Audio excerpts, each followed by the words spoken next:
Probablemente a principio, 73, 74, era bien inevitable que hubiese muertos.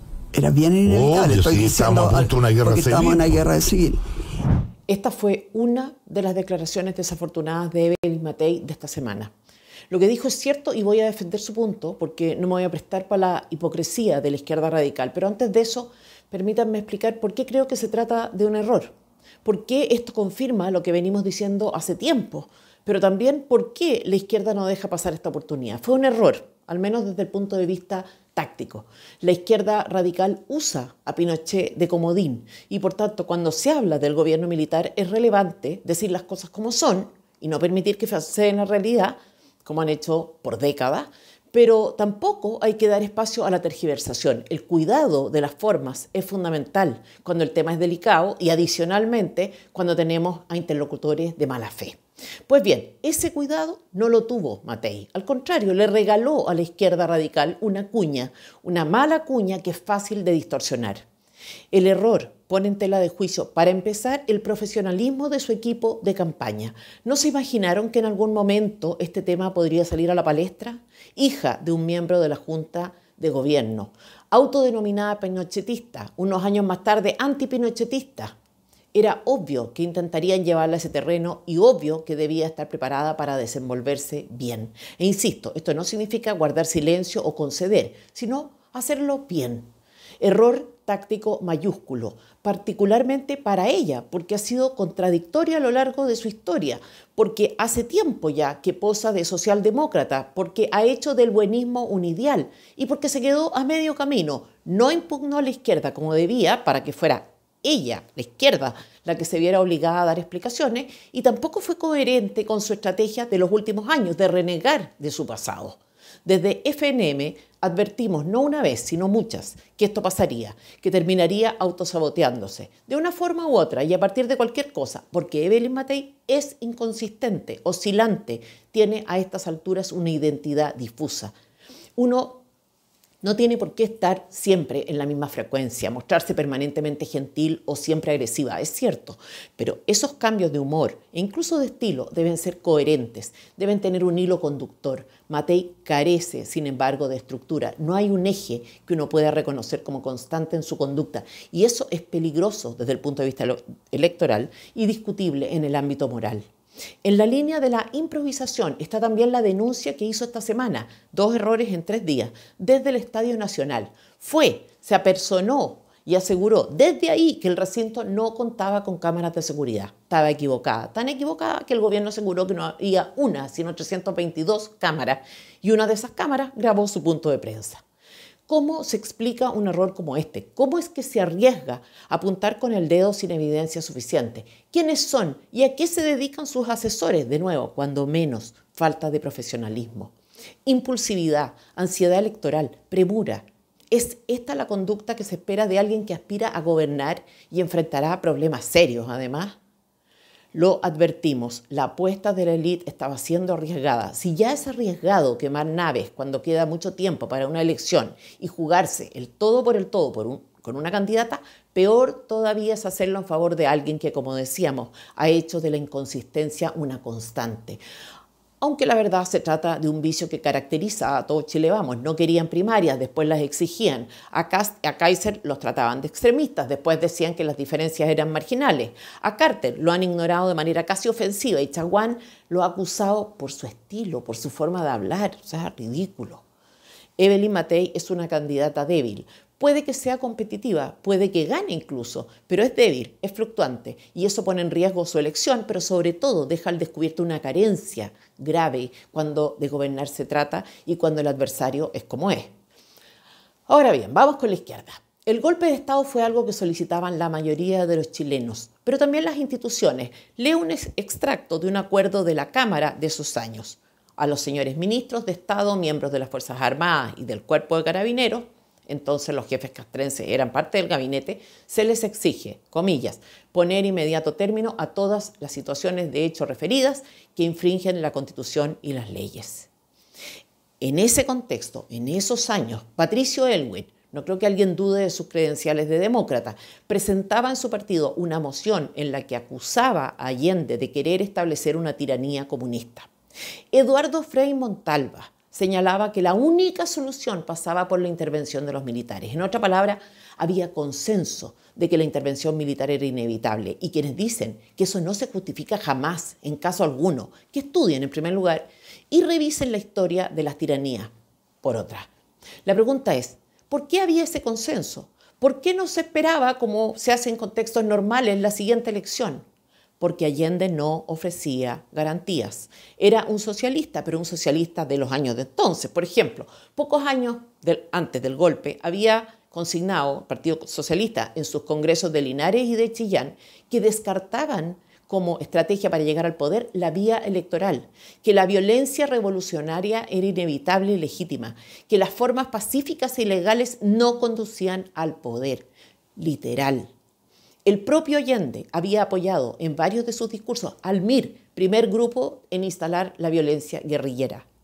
El acuerdo de la Cámara de Diputados de que hablábamos fue aprobado con el 64% de los votos, y por tanto no solo de la derecha. Acusaba al gobierno de Allende de 20 violaciones a la Constitución y las leyes. Repito, 20 violaciones a la Constitución y las leyes. Algunas de ellas, amparar a grupos armados, les dio asilo a terroristas extranjeros, torturar y detener ilegalmente a personas, amordazar a la prensa, manipular la educación, limitar la posibilidad de salir del país, confiscar la propiedad privada, la industria textil, industria pesquera, agrícola, casi toda expropiada en manos del Estado.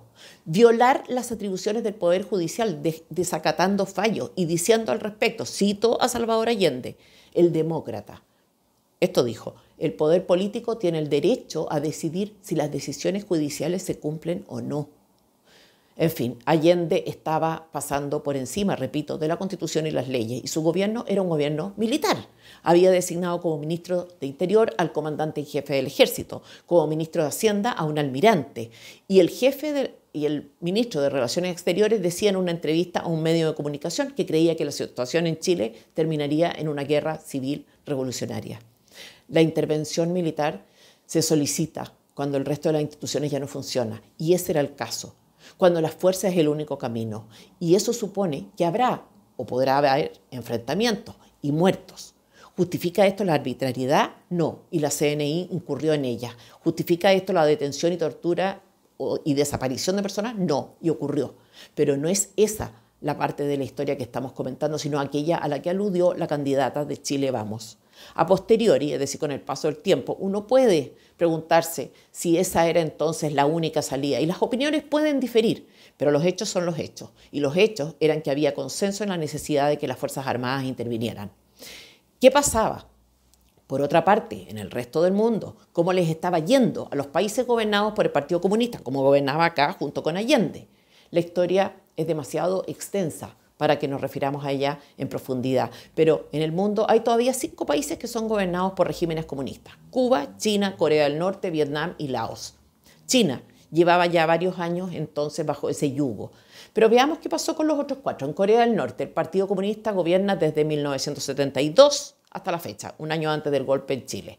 En Vietnam, el Partido Comunista gobierna desde 1976 hasta la fecha, 3 años después del golpe en Chile. En Cuba, el Partido Comunista desde 1976 hasta la fecha. En Laos, el Partido Comunista desde 1975 hasta la fecha. Los señores del Frente Amplio, ¿detectan alguna semejanza en este tipo de tiranía? Partido único y por tanto sin alternancia en el poder. Asesinatos por millones, no miles. Presos políticos, libertades civiles coartadas, censura a la prensa, periodistas en prisión. Eso es lo que pasó con los países en que no hubo intervención militar. ¿Se entiende por qué tantos celebramos el golpe de Estado? Insisto, alguien puede pensar que había otro camino, por supuesto, pero no puede desconocer que la mayoría de los incumbentes de la época creía que no, y no puede ignorar cuál fue el destino de las revoluciones impulsadas por el Partido Comunista. Fue, además, en el gobierno de Pinochet que se redactó una constitución democrática. Fue el gobierno de Pinochet el que impulsó un plebiscito en el que serían los ciudadanos los que decidieran su destino. Fue en términos democráticos que ese gobierno terminó. Y muy importante, en ese mismo plebiscito hubo solo un punto de diferencia entre quienes pedían la continuidad y quienes no. 3,9 millones de chilenos votaron no, 3,1 millones de chilenos dijeron sí. Nuestro país se dividía en mitades, mitades que no representaban cada uno el grupo de los buenos o de los malos. Habían experiencias distintas, visiones distintas, pero ninguna de las dos tiene derecho a pretender superioridad moral respecto de la otra. Eso es de un simplismo inaceptable. Allende no había ganado la elección, no había conseguido los votos necesarios para asumir y la decisión de quién sería el gobernante dependía entonces del Congreso. Llegó al poder así, nombrado por el Congreso y gracias al apoyo de la DC, una DC que cometió un error histórico de proporciones que luego lamentó, o esperamos que haya lamentado, entre otras cosas porque entregó sus votos a cambio de un estatuto de garantías por parte de Allende, así tal cual, estatuto de garantía que se le pidió firmar porque no era una persona confiable, compromiso que por supuesto Allende no respetó. Evelyn Matei cometió un error, pero no por decir la verdad, sino por hacerlo de manera torpe.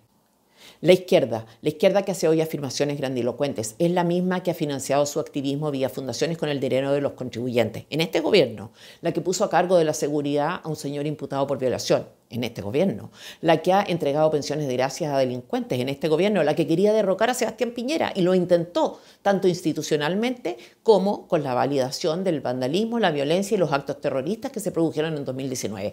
Esa izquierda tiene que dar explicaciones hoy, no por posiciones del pasado, no por hechos acontecidos hace más de 50 años, sino en el gobierno anterior. Bueno sería que los candidatos hicieran la tarea de recordárselo.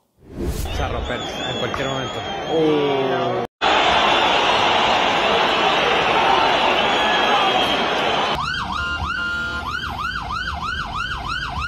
El día 10 de abril se jugaba un partido de fútbol entre Colo-Colo y Fortaleza de Brasil.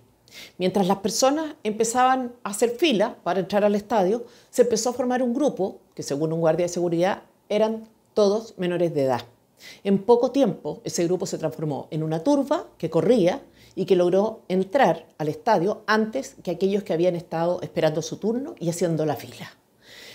Es en este contexto de desorden público, de vandalismo, que un zorrillo de carabineros avanza y termina pasando por encima de un niño de 12 años y una mujer de 18 que mueren.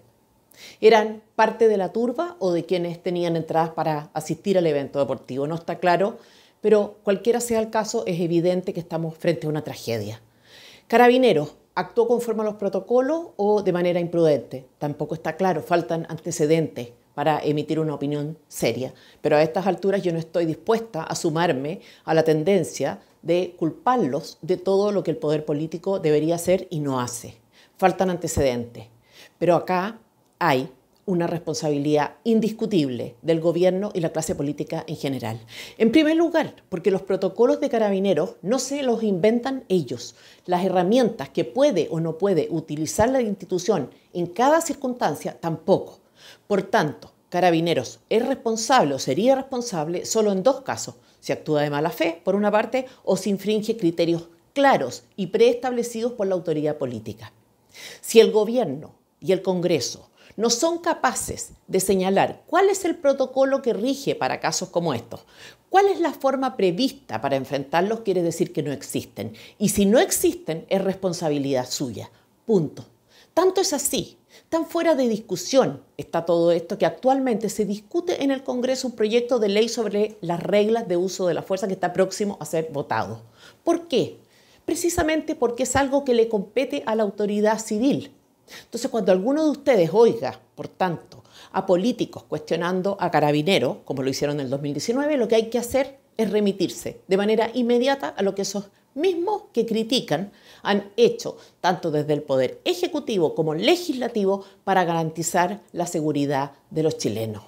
La responsabilidad de los políticos, y en este caso concreto del gobierno de Gabriel Boric y de funcionarios por él nombrados, es tan evidente que, dependiente de la Subsecretaría de Interior, había una división cuyo objetivo era precisamente solo garantizar la seguridad en los estadios conforme a una ley.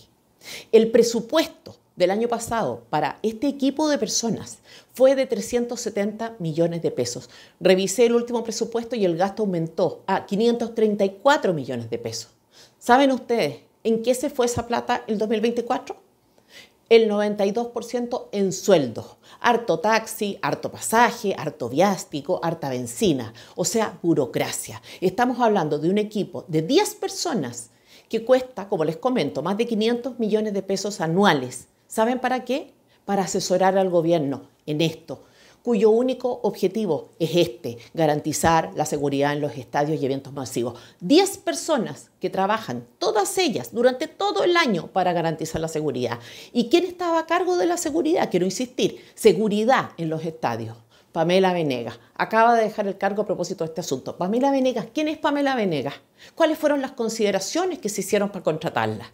Pamela Venegas es una periodista que fue reportera de Radio Cooperativa y unos meses de Bío Bío, que después pasó al equipo de prensa del Club Universidad Católica, que fue coordinadora del fútbol femenino de la NFP. Esa es la experiencia con que contaba para asumir la responsabilidad de enfrentar a las barras bravas, básicamente.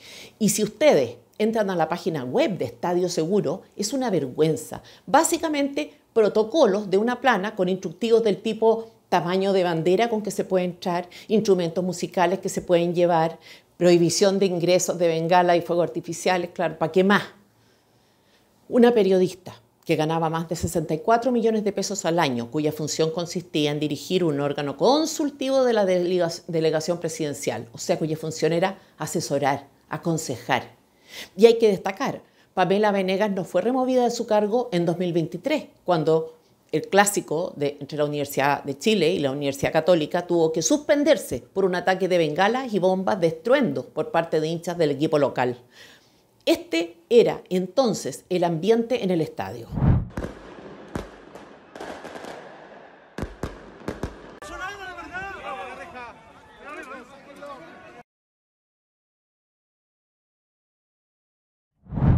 Tampoco se le pidió la renuncia cuando murió un hincha el 2024. Y si uno revisa la forma en que ella entendía su propio cargo, indigna. En 2022, recién asumida, dijo que había que, la cito, mejorar la gestión de seguridad privada, el tema de los accesos a los estadios, revisar el marco legal y los protocolos de sanciones de parte de la NFP, cómo lo podemos complementar. Básicamente, remitió la responsabilidad a las entidades privadas involucradas. Y uno puede decir que la tienen, en parte. La pregunta entonces es, ¿para qué existe el cargo? ¿Para complementar? ¿Para apañar a la NFP? Por si cabe alguna duda, ¿saben lo que dijo el propio Monsalve después del incidente de las bombas y bengalas al interior del estadio y a raíz de los cuestionamientos que se le estaban haciendo a Pamela Venegas? Cito a Monsalve.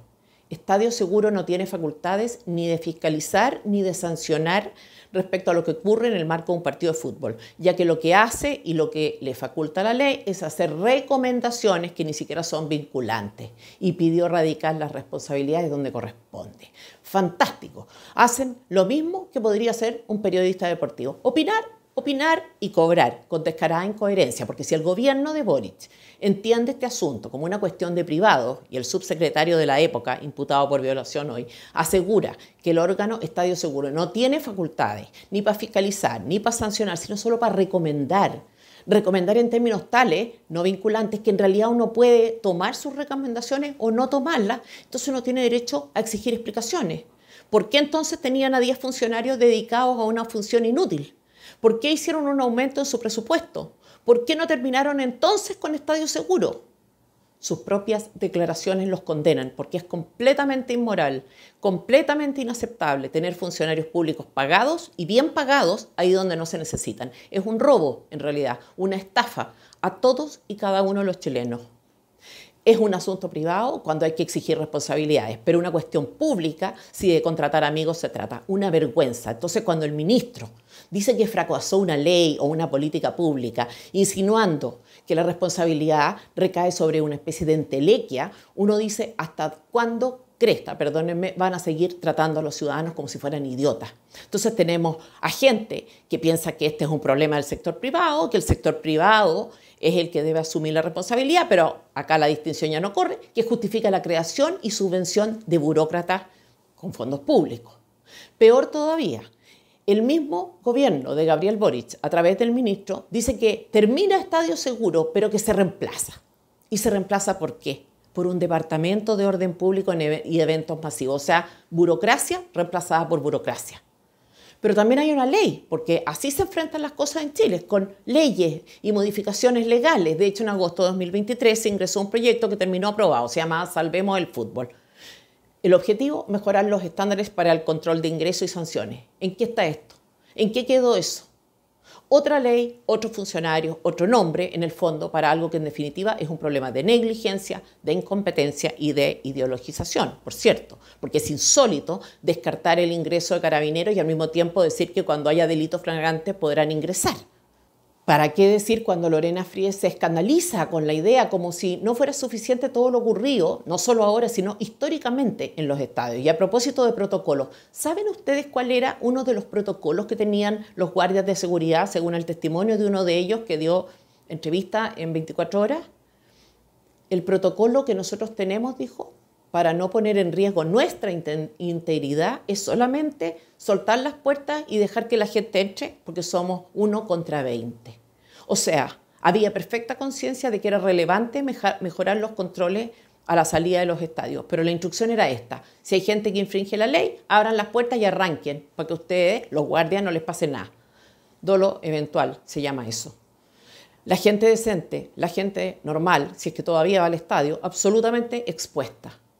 Lo que quiero decir es que nada de lo que ha pasado es casualidad. Es estructural, como dice Cordero, pero la estructura en cuestión responde a conductas individuales de personas e instituciones, de Gabriel Boric, de Luis Cordero, de Manuel Monsalve, de los funcionarios de Estadio Seguro, de la ineficacia de una ley aprobada, de los hinchas, de las familias de los hinchas, de los guardias, de la ANFP, por cierto.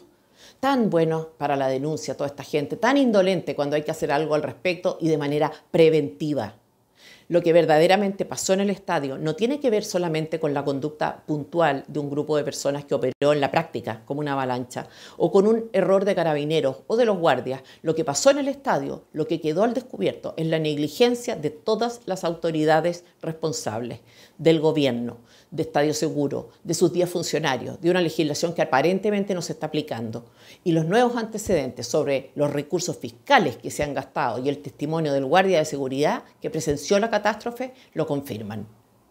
Hoy día el fenómeno octubrista pasó, no sabemos hasta cuándo, pero no goza de legitimidad social. Como marca es una mala marca, pero seguimos sufriendo las consecuencias de lo ocurrido en octubre del 2019. Seguimos pagando costos. Se instaló en nuestra cultura la idea de que agredir a carabineros, por ejemplo, es gratis, de que infringir las normas es gratis. Eso quedó de manifiesto en el evento del estadio. Grupos de jóvenes, muchos de ellos niños, que se organizaron para acceder al estadio sin entrada. Desórdenes que terminaron con la trágica muerte de una niña de 18 años y un niño de 12. Otro caso, hace algunas semanas, los pescadores artesanales, así le llamaba la prensa, pescadores artesanales, bloqueaban la Ruta 5 Sur, atacaban a carabineros con redes y objetos punzantes, quemaban 4 vehículos institucionales. Nada de pescadores artesanales, delincuentes, violentistas, vándalos. En Maule, quemaban un carro lanzaguas que se usaba para combatir incendios. En Valparaíso, bloqueaban una gran avenida y lanzaban fuegos artificiales contra carabineros.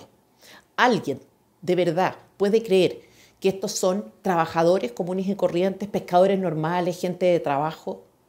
No, son lo que decíamos, delincuentes, violentistas, vándalos. Después de lo ocurrido en el estadio, ¿qué decían las barras bravas? Que ardan las calles, disturbios en Plaza Baquedano, una comisaría atacada en Cerro Navia, un bus quemado. Total, todo es gratis. La marca octubrista es una mala marca, pero el producto está vigente, se sigue fabricando en Chile y las preguntas son 2, ¿cómo llegamos a este punto y cómo salimos de ahí? Y el cómo llegamos es relevante, porque si la violencia alcanzó en 2019 las dimensiones que tuvo, no es por casualidad. Y voy a empezar con lo más impopular, con lo que pocos dicen, pero para eso estamos, para decir las cosas como son. Con la responsabilidad de los propios ciudadanos. Y me refiero a personas normales, de trabajo. Porque la responsabilidad del lumpen, que salió a quemar, saquear, a lanzar piedras, a destruir mobiliario público y privado, es obvia. Ese lumpen existe hoy y podría perfectamente estar activo, pero no lo está, o más bien, no lo está en ese grado. ¿Qué pasó entonces que no pasa hoy? ¿Qué tendría que pasar para que se reactiven? ¿O qué deberíamos hacer para erradicar esas conductas de raíz? Porque yo asumo que todos estamos de acuerdo en que esa gente existe. Lo digo porque la conducta que tuvieron no se improvisa. Una persona que va todos los días a su trabajo no es el tipo de persona que de un día para otro se ensaña con los semáforos y el asfalto de la Alameda. Un padre, una madre que lleva a sus hijos al colegio o cocina para ellos no va en las noches a quemar edificios y iglesias. Una familia que va al mall el fin de semana no cambia su rutina de saqueo al comercio. La gente que entonces hizo cosas como estas existe. Seguramente está hoy en la marginalidad o en la comisión de otro tipo de delitos. ¿Cuál es entonces la diferencia? ¿Por qué no se juntan ahora los viernes en Plaza Baquedano? ¿Eran realmente alienígenas que invadieron la Tierra y ahora volvieron a Marte?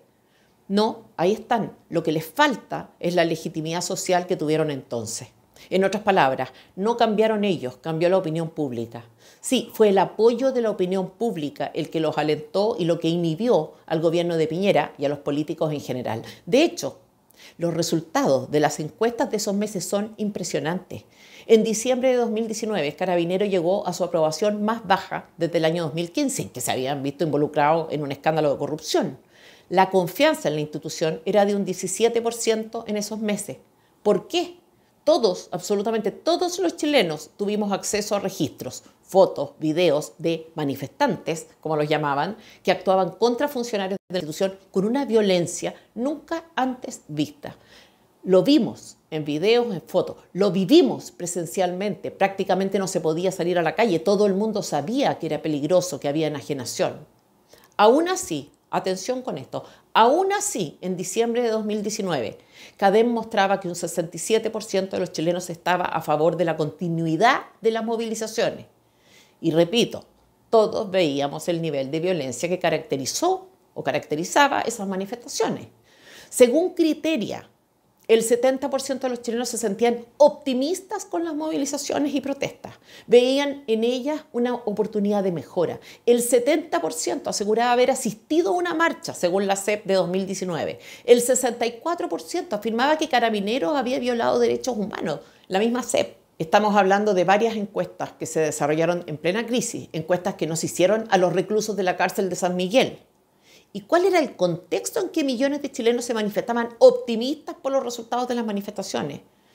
No eran hippies con símbolos de paz los que estaban manifestándose. ¿Cuál era el contexto que inducía a millones a estar contentos? En un solo día, 25 estaciones de metro fueron quemadas. Entre octubre y marzo hubo 544 ataques a cuarteles. Más de 4.000 personas fueron imputadas por el delito de saqueo. En fin, no habían pasado ni siquiera 10 días de los atentados al metro y 1 millón de chilenos salía a marchar, a validar, a legitimar en el fondo. ¿Qué clase de locura colectiva fue esta? Los políticos se jactaban de haber estado en la marcha. El grupo de progres ñoñoínos, para qué decir, estar a favor de la locura se volvió pop. Nadie hablaba de quienes habían atentado contra el metro, aunque fuera en un solo día, a la misma hora y con el mismo método. No, eso no concitaba atención. Nadie se preguntaba quiénes se habían organizado, qué querían. Y acá hay una explicación psicológica.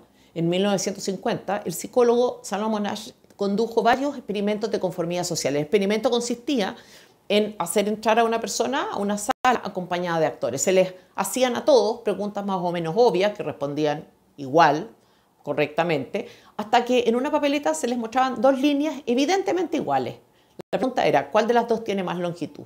Los actores respondían intencionalmente que una de las líneas era claramente más larga que la otra. El objetivo era en el fondo estudiar la conducta de las personas en relación al grupo. La primera reacción del individuo cuya conducta estaba siendo estudiada era reírse. Se reía, miraba alrededor, se ponía nervioso. Pero cuando el grupo era grande, cambiaba de opinión.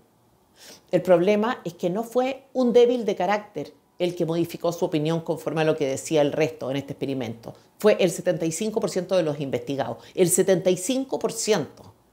Experimentos análogos se hicieron con chimpancés y pasó exactamente lo mismo. ¿Qué significa esto?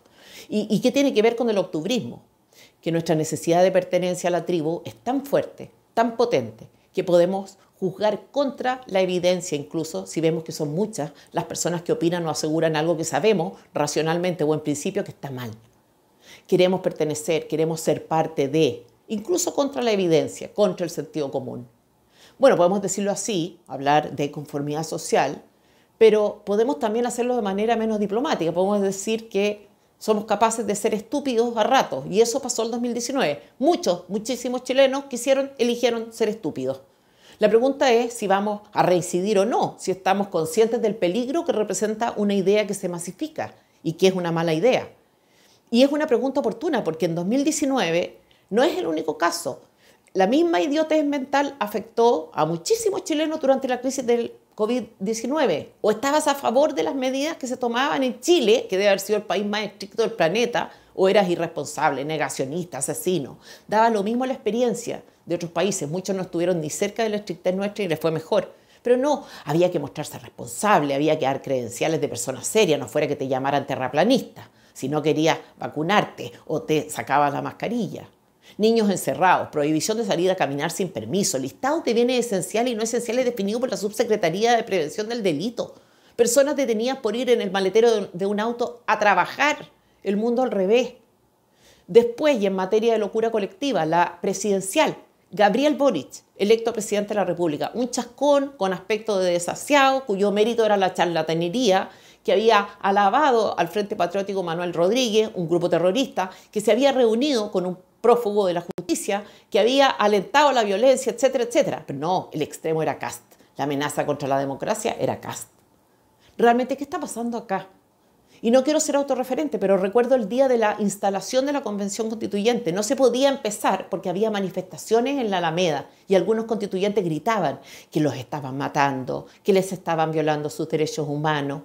Y ustedes dirán, ¿quiénes eran? ¿Quiénes le seguían la corriente? Periodistas razonables, algunos. La Constanza Santamaría, por ejemplo, en una entrevista que me hizo ese día, se mostraba escandalizado de mi molestia. Agresiones de carabineros en contra de Carabineros se ha reprimido a los familiares. ¿Tú justificas la acción de Carabineros afuera, la represión? Bueno, a ver, es que Connie, yo no llamo represión a la acción de Carabineros, o no le doy la connotación negativa que tú le estás dando. La policía, esto es un plan, esto estaba advertido. Entonces tú me dices, no, es que hay familia de la gente que la están tratando mal afuera. No, esto estaba previsto. Ellos querían hacer esto. Sí. Hoy día la condena es transversal, pero entonces eran todos los matinales, todos los periodistas, todos los analistas, o casi todos, relativizando o justificando. De hecho, como excepción a la regla, Carlos Peña, Cristian Barken, Tomás Mochati. Frases como, no validamos la violencia, pero estaban a la orden del día. Mónica González, periodista, que entre algunos goza de buena reputación, victimizando a violentistas. 7 de cada 10 chilenos aprueba el actuar, en general estoy hablando de Carabineros. Quiero decir que si estos señores son tan arbitrarios, apalean porque sí, disparan balines porque tienen ganas de jugar paintball, etcétera, si es que tienen esa conducta, no tendrían esta aprobación ciudadana. Entonces yo no sé cuál es el caso de Cristian Bustos, pero me imagino que muchas de las personas que están con balines, que les apalearon, etcétera, estaban haciendo algo y la policía tiene la posibilidad, tiene el deber de reprimir. Pero ¿sabes? ¿Te parece horror? ¿No te parece? ¿Verdad? Una vergüenza escuchar eso. Ay, pero justamente lo que distingue a una sociedad civilizada es que no hay pero para la violencia, salvo obviamente que se trate de un caso de legítima defensa. Y como no hay pero, como es algo que bajo ninguna circunstancia se puede justificar, si es que uno quiere vivir en paz, es que existen fuerzas de orden y seguridad. Y el mandato para esas fuerzas de orden y seguridad es el de reprimir la violencia, pero en términos tales que la fuerza sea realmente disuasiva. El combate al vandalismo, a la delincuencia y obviamente al terrorismo, crimen organizado, se debe hacer así, desde la desproporción, desde una desproporción que disuada. Entonces, no se trata entonces de un enfrentamiento de tú a tú, en el que eventualmente cualquiera de los dos, policía o delincuente, salga victorioso. Se trata de un enfrentamiento en que la fuerza del Estado debe ser muy superior. Lo superior, insisto, como para que infringir la ley, delinquir, etcétera, no sea una apuesta segura como actualmente lo es. Y todo esto en nombre de la paz, porque el objetivo ni siquiera es primordialmente castigar, sino esencialmente prevenir. Y no se previene de otra forma. En efecto, no tenemos octubrismo hoy, no está activo en su versión original, pero sigue vivo. No solo en las calles, también institucionalmente. Lo decía Jorge Quirós en una columna del Mercurio, refiriéndose al fracaso del primer proceso constitucional liderado por la izquierda radical. Comillas, no tenemos Defensoría de la Naturaleza, pero todos los años el Servicio de Evaluación Ambiental rechaza, posterga, vía innumerables observaciones o termina anticipadamente miles de millones de dólares de iniciativa de inversión privada.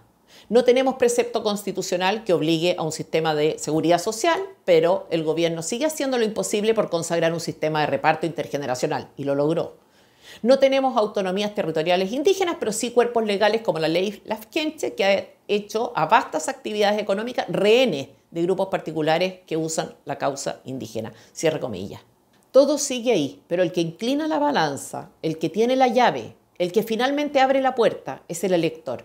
Y a ese elector le hablo. ¿Qué tan serio está haciendo su análisis electoral? Pues bien, nuestra tarea desde FNM será contribuir a esa discusión, pero desde el punto de vista racional. No es función nuestra tomar posición sobre la base de declaraciones, simpatías o antipatías personales, precisamente porque el pasado demuestra que hay que someter las decisiones a una revisión más seria y exhaustiva.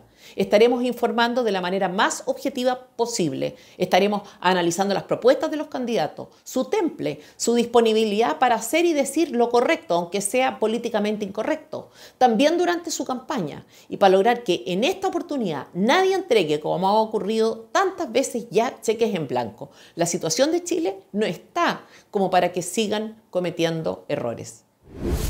Todos saben que Janet Jara no era la favorita del Partido Comunista. A juicio de los extremistas, ella no era lo suficientemente radical. De hecho, les gusta Daniel Jadwe. Antes de que fuera proclamada oficialmente como candidata, Lautaro Carmona, presidente del partido, era claro en hacerlo notar, en hacer notar particularmente dos cosas. Primero, que había opciones. Segundo, que el criterio para decidir no sería la popularidad.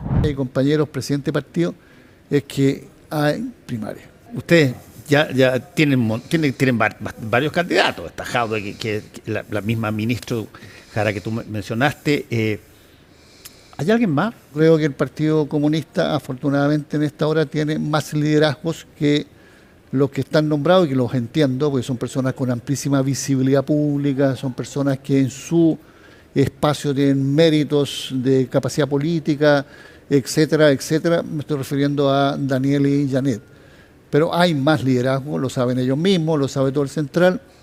Tendremos que ver qué razones, qué es mejor en este momento represente esta idea que, insisto, para nosotros es un liderazgo de un programa, de un proyecto. Ya, ustedes son un partido... Primó, sin embargo, el pragmatismo, después de un tira y afloja bastante incómodo para la ex ministra del Trabajo. Sin embargo, el PC no le dio un cheque en blanco. Más todavía, le asignó lo que ellos mismos llaman dos comisarios. La prensa, en su tolerancia con el extremismo, no ha hecho suficiente hincapié en este gesto, en lo que significa, en primer lugar, que el PC designe a dos personas para garantizar la sujeción de la candidata a la recta doctrina. Uno esperaría que, si optan por el pragmatismo, renuncien al control, pero no, ellos no son así. Pocos han reparado en el sentido, en la connotación que tiene la palabra misma, comisario, que alude en el fondo a la función policial. No, nada de esto sorprende a los periodistas. Si alguien pensaba, por tanto, que Jara era una moderada, si alguien tenía simpatía por su persona, esto demuestra que es lo que es, una militante del PC controlada por el PC. Ahora bien, en Chile, la marca comunista, como hemos repetido hasta el cansancio, es una mala marca. Pero también sabemos que las propuestas que hace el partido son por lo general populistas, fáciles de digerir y de aprobar. Sabemos también que son irresponsables, que el bien del partido o su acceso al poder lo justifica todo. Una militante comunista que se ha ceñido perfectamente al guión del partido. Cuba es para ellos un intocable y Jara ha actuado en conformidad con eso. ¿No considera una dictadura Cuba? No, yo creo que Cuba tiene un sistema democrático distinto del nuestro, que efectivamente pero hay partido único, como en muchos no hay libertad, países. No hay libertad, por supuesto. no hay libertad de expresión, no hay libertad de medio. Mire, hay un partido único, no es el único sistema así, creo que cada pueblo tiene que definir su gobierno.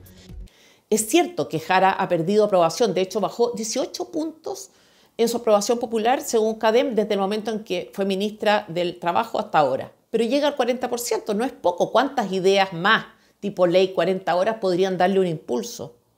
Sin embargo, y acá las razones de mi preocupación, Janet Jara está empatando, incluso superando, según la misma encuesta, por un punto a Carolina Toá. El sueño concertacionista empieza a desdibujarse y lo más grave es la tendencia. TOA cae por cuarta vez consecutiva en sus indicadores.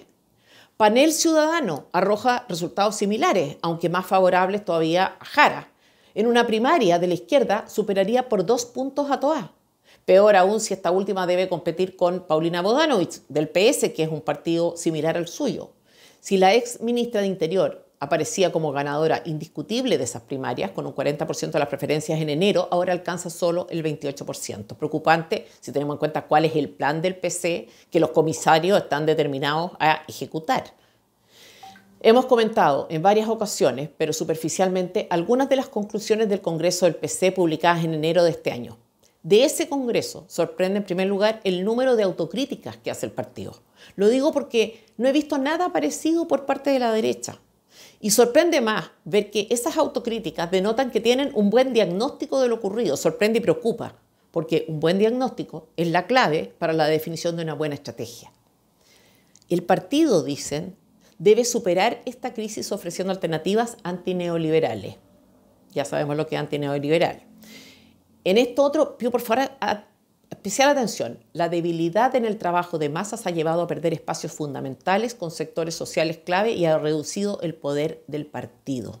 El descanso en la institucionalidad y el estancamiento de la orgánica interna han debilitado el trabajo de masas. Superar esta inercia pasa por revitalizar nuestras relaciones con la base social y priorizar el trabajo sindical, cultural, medioambiental y organizativo desde una perspectiva de clase. ¿Qué significa el trabajo de masa? ¿A qué apunta? A pensar en el fondo en términos de mayorías, no de nichos. A hacer propuestas que hagan sentido a todos, no a su base más dura. A camuflar en el fondo su ideología tóxica. Y a rearmarse en sus posiciones más populares tradicionalmente. Posiciones que tienen apoyo, porque una cosa es la marca comunista y otra sus propuestas de sueldo mínimo descabelladas, de feriado, garantías, clientelismo, etc. Siguen con una crítica a la forma en que, a su juicio, desaprovecharon la crisis de 2019. Cito textual: el partido no estuvo a la altura de los requerimientos de conducción durante la revuelta social. Faltó capacidad de anticipación y una lectura adecuada del contexto que permitiera liderar el proceso. Faltó conducción, dicen, organización, de modo tal que lo ocurrido les resultara funcional. Y es cierto. Infiltrar organizaciones en nombre de los trabajadores, sindicatos. Gestionar su ideología en el ámbito de lo cultural. Jorge Quiroz hacía notar hace poco en una entrevista en FNM el aumento de presupuesto en el Ministerio de Cultura. En lo medioambiental, que significa básicamente activismo, antiempresa e inversión, todo con perspectiva de clase, dicen textual. Pero esa organización la piensan con un acompañamiento activo a delincuentes. Dicen literal, el partido debe realizar una autocrítica por la falta de seguimiento a las víctimas del estallido social y la insuficiente reivindicación de sus demandas. La desconexión del partido con las masas y la debilidad de su organización social han sido elementos estructurales que limitaron su capacidad de acción. Un partido pequeño, con bajo poder de organización y escasa inserción en los sectores populares, no logró canalizar el potencial transformador de la revuelta hacia cambios profundos. O sea, están plenamente conscientes de que en el futuro inmediato deben operar con lógica de mayorías, de odio social, de infiltración. Esa es la ideología del partido con credenciales democráticas, el partido de la candidata Janet Jara, que cuenta con la vigilancia de 2 comisarios. Es impresionante, y la derecha debería sacar lección de esto, la forma en que interpretan el proceso constituyente y el rechazo del texto por parte de un 62% de los chilenos. Por favor, déjenme leer porque es altamente preocupante. Dicen: el fracaso del primer plebiscito constitucional se debió a múltiples causas, entre ellas la amplitud excesiva de la propuesta, que abordó demasiados temas y diluyó el propósito común entre movimientos sociales y políticos. Además, no se priorizaron las demandas más urgentes de la ciudadanía, lo que limitó su conexión electoral y transformó el proceso en un pliego de peticiones. Y siguen. El carácter delegativo y elitista del proceso constitucional alejó al pueblo movilizado que protagonizó la revuelta social. Las posiciones maximalistas, la inmadurez política de algunos actores fragmentaron las propuestas y facilitaron la rearticulación de la derecha. Y profundizan. Un error táctico importante fue la inclusión de temas secundarios en el texto constitucional, relegando los puntos centrales que motivaron la revuelta social de 2019. Esto generó una desconexión con las preocupaciones reales de la ciudadanía y debilitó el apoyo electoral al proyecto. Su diagnóstico: desconexión, maximalismo, postergación de demandas ciudadanas, elitismo. El diagnóstico está perfecto. Y aunque la derecha no incurre en conductas tan pintorescas o grotescas como las que caracterizaron la convención, no está acaso con demasiada frecuencia desconectada, salvo para los efectos del eslogan fácil. ¿Qué fue sino eso, desconexión, el segundo proceso? Pretensión de cierre contra el sentir de los chilenos, la insistencia en una reforma política que no conlleva autocrítica alguna, las concesiones que hicieron en la reforma de pensiones.